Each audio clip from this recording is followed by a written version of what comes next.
ஹாய்ங்க, இன்னைக்கு ஒரு சின்ன மினி vlog தோசை சேலஞ்ச் 24 ஹவர்ஸா. அதுக்கு முன்னாடி சின்ன என்டர்டைன்மெண்ட் பார்ப்போமா? எஸ்ஐ சார், ஐயோ இங்க பாருங்க சார், ஒரே பைத்தியங்களா இருக்கு சார். Sir SI sir, SI sir. Back to form guys. Dosa ஊற்றுவோம் நம்ம இப்போ. தோசை ஊற்றிட்டு நல்லா சுட்டுன்னு சுற்றிட்டு ப்ரௌடான போஸ்ட் எதுக்குன்னு பார்த்தீங்கன்னா தோசை நல்லா வரணும் ஒரு நம்பிக்கை தான். அப்புறம் முட்டை எடுத்துக்கிட்டேன். முட்டை மட்டும் தான் வீட்டில் இருந்துச்சு கைஸ், வேறு எதுவுமே இல்லை எங்கள் வீட்டில். அதனால் முட்டை எடுத்து போட்டு அதுவும் நல்லா ஸ்ப்ரெட் பண்ணிவிட்டு ஒரு வாய் எடுத்து வச்சுன்னு வச்சுக்கோங்களேன், வேறு லெவலில் இருந்துச்சு கைஸ். மதியம் பார்ப்போம் கைஸ், பாய். ஹாய் கைஸ், மதியம் ஆயிடுச்சு, டைம் ஆயிடுச்சு, பசிக்குது. ஸோ காளான் எடுத்துக்கிட்டேன். காளான் நல்லா குட்டியாக கட் பண்ணிக்கிட்டேங்க. கட் பண்ணிவிட்டு காளான் செய்கிற ரெசிபி நான் எடுக்கலை, பட் நான் உங்களுக்கு கண்டிப்பாக போடுறேன். பிகாஸ் வீட்டில் கொஞ்சம் கிளாஷ் ஆயிடுச்சு எனக்கும் என் அம்மாக்கும்.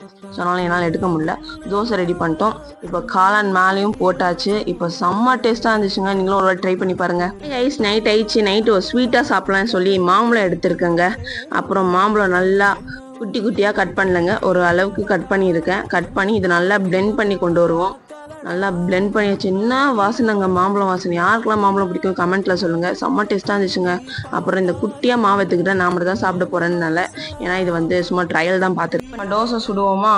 தோசை சுட்டா என்னடா இது, நான் நினச்சி பார்த்த மாதிரியே வரலங்க, ஒரு மாதிரி வந்துருக்குங்க. நீங்களே ஆனால் பாருங்களேன், அந்த பெரிய மாம்பழம் பீஸ் வேறு இருந்துச்சா, சூடாகி ஒரு மாதிரி ஹீட் ஆகி சுத்தமாக பிடிக்கலங்க.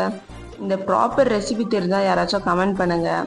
இந்த வீடியோ பிடிச்சிருந்தா மறக்காம லைக் பண்ணுங்கள், ஷேர் பண்ணுங்கள், சப்ஸ்கிரைப் பண்ணுங்கள்.